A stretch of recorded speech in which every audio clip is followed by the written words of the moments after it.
আমার প্রিয় শিক্ষার্থী বন্ধুরা, MA হবে তোমাদের আরও একবার স্বাগত জানাই। আজকে এই ভিডিওটা তোমরা যারা বর্তমানে অষ্টম শ্রেণী অর্থাৎ ক্লাস 8-এ পাঠরত তোমাদের জন্য অত্যন্ত গুরুত্বপূর্ণ হতে চলেছে। তার কারণ আজকে এই ভিডিওতে আমি তোমাদের দ্বিতীয় পর্যায়ক্রমিক মূল্যায়ন 2026-এর দিকে লক্ষ্য রেখে পরিবেশ ও বিজ্ঞান বিষয়টি থেকে 50 নম্বরের সম্পূর্ণ একটি মডেল প্রশ্নপত্র আলোচনা করব, যেখানে কিনা প্রত্যেকটা প্রশ্নে কিন্তু উত্তর দেওয়া থাকবে, অর্থাৎ উত্তর সহ সম্পূর্ণ প্রশ্নপত্রটি কিন্তু আজকে আলোচনা করব।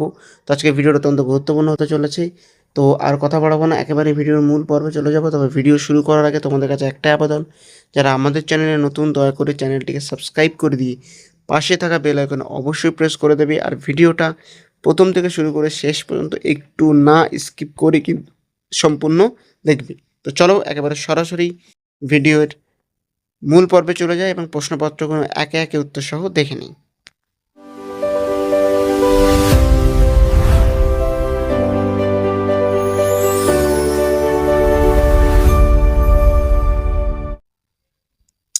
তো দেখতে পাচ্ছ দ্বিতীয় পর্যায়ক্রমিক মূল্যায়ন 2026 মডেল প্রশ্নপত্র, বিষয় পরিবেশ ও বিজ্ঞান, পূর্ণমান 50, অর্থাৎ 50 নম্বর তোমাদের পরীক্ষা হবে এবং 1 ঘন্টা 40 মিনিট কিন্তু সময় দেওয়া থাকবে। তো প্রথমে তোমাদের কি দেওয়া আছে? প্রথমে তোমাদের শূন্যস্থান পূরণ করা দেওয়া আছে।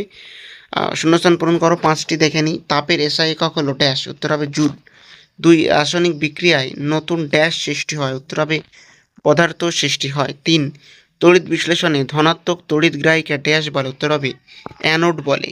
এবার চলে যাবো 4 দিকে, ভিটামিন সি এর অভাবে ড্যাশ রোগ হয়, উত্তর হবে স্কারভি রোগ হয়। 5, বজ্রপাতের সময় প্রথমে ড্যাশ দেখা যায়, উত্তর হবে বিদ্যুৎ চমক দেখা যায়। এবার চলে যাবো 2 দিকে। এখানে তোমাদের কি আছে? MCQ অর্থাৎ মাল্টিপল চয়েস কোশ্চেন, অর্থাৎ সঠিক উত্তরটি নির্বাচন করো। 1, তাপ কোন দিকে প্রবাহিত হয়, উত্তর হবে খ, গরম থেকে ঠান্ডায় প্রবাহিত হয়। এবার চলে যাবো 2 দাগে, নিচের কোনটি রাসায়নিক পরিবর্তন, উত্তর হবে গ, লোহায় মরিচা ধরা কিন্তু রাসায়নিক পরিবর্তন। চলে যাবো 3 দাগে, তামা বিশুদ্ধ করার পদ্ধতি ড্যাশ, উত্তর হবে ক্ষয়ের দাগে তড়িৎ বিশ্লেষণ। এবারে চলে যাবো সুষম খাদ্য থাকে কোথায়, তবে সব প্রয়োজনীয় পুষ্টি উপাদান কিন্তু সুষম খাদ্যে থাকে।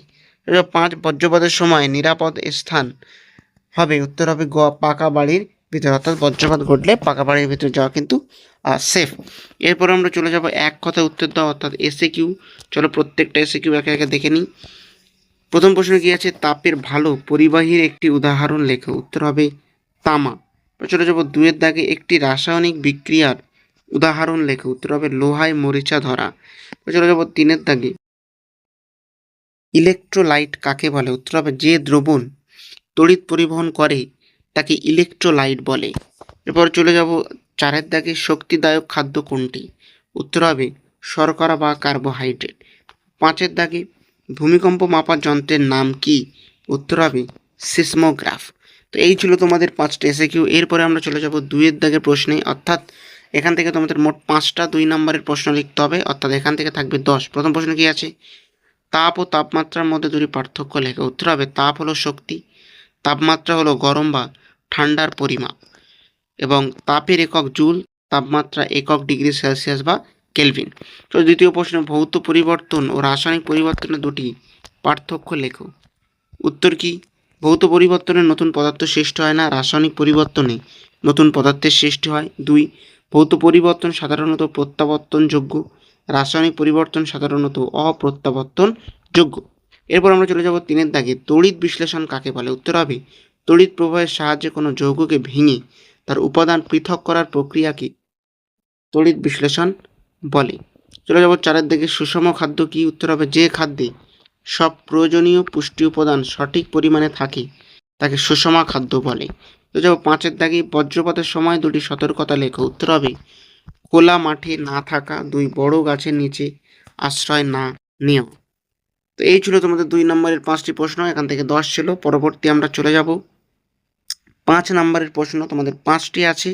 চলো প্রত্যেকটা 5 নম্বরের প্রশ্ন আমরা কিন্তু এরপর দেখে নেব। প্রথম প্রশ্ন কি আছে? তাপ সঞ্চালনের 3টি পদ্ধতি ব্যাখ্যা করো, উত্তর হবে পরিবহন, কঠিন পদার্থে কণার মাধ্যমে তাপ সঞ্চালিত হয়। 2, পরিচলন, তরল ও গ্যাস কণার স্থান পরিবর্তনের মাধ্যমে তাপ সঞ্চালিত হয়। এবং 3, বিকিরণ, কোনো মাধ্যম ছাড়াই তাপ সঞ্চালিত হয়ে থাকে। এই ছিল 1 নম্বর প্রশ্ন। 2 নম্বর প্রশ্ন কি আছে? রাসায়নিক বিক্রিয়ার 4টি বৈশিষ্ট্য লেখো, উত্তর হবে কি? নতুন পদার্থ সৃষ্টি হয়, তাপ উৎপন্ন বা শোষিত হতে পারে, গ্যাস নির্গত হতে পারে, এবং 4 রঙের পরিবর্তন বা তলানি সৃষ্টি হতে পারে। এবার আমরা চলে যাব 3 দাগে, তড়িতের রাসায়নিক প্রভাবের 4টি ব্যবহার লেখো। উত্তর হবে কি, তড়িৎ প্রলেপ, ধাতু বিশুদ্ধকরণ, রাসায়নিক পদার্থ প্রস্তুত, এবং 4 ব্যাটারি তৈরিতে। চলে যাব 4 দাগে, মানুষের খাদ্যে কার্বোহাইড্রেট, প্রোটিন, চর্বি, ভিটামিন ও খনিজ লবণের ভূমিকা লেখো। তাহলে উত্তর কী হবে, শর্করা বা কার্বোহাইড্রেট শক্তি দিয়ে থাকে, প্রোটিন দেহ গঠন ও ক্ষয়পূরণ করে, চর্বি শক্তি সঞ্চয় করে ও দেহকে উষ্ণ রাখে, এবং ভিটামিন রোগ প্রতিরোধে সাহায্য করে, খনিজ লবণ হাড়, দাঁত ও রক্ত গঠনে সাহায্য করে। এবার চলে যাবো 5 দাগে, ভূমিকম্প ও বজ্রপাতের সময় কি কি সতর্কতা অবলম্বন করা উচিত। উত্তর হবে, আতঙ্কিত না হয়ে খোলা জায়গা বা নিরাপদ স্থানে যেতে হবে। 2, ভূমিকম্পের সময় লিফট ব্যবহার করা যাবে না। 3, মজবুত টেবিলের নিচে আশ্রয় নেওয়া যেতে পারে।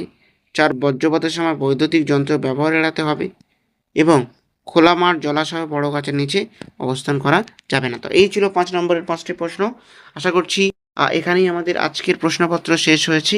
আশা করছি ভিডিওটা তোমাদের অত্যন্ত উপকারে আসবে। যদি ভিডিওটা এখন পর্যন্ত ভালো লেগে থাকে, একটা লাইক অবশ্যই করবে, এবং কে কোথা থেকে ভিডিওটা দেখছো অবশ্যই কমেন্ট করে জানাবে। আর যদি চ্যানেলে এমনই ভিডিও প্রতিনিয়ত পেতে চাও, তাহলে চ্যানেলটিকে এখনই সাবস্ক্রাইব করে পাশে থাকা বেল আইকন অবশ্যই প্রেস করে দাও, কারণ তোমার একটা সাবস্ক্রাইব আমাকে এমন ভিডিও বানাতে অনেক উদ্বুদ্ধ করে। তো আজকে ভিডিও পর্যন্ত, দেখা হচ্ছে পরবর্তী নতুন এবং গুরুত্বপূর্ণ কোনো ভিডিওতে।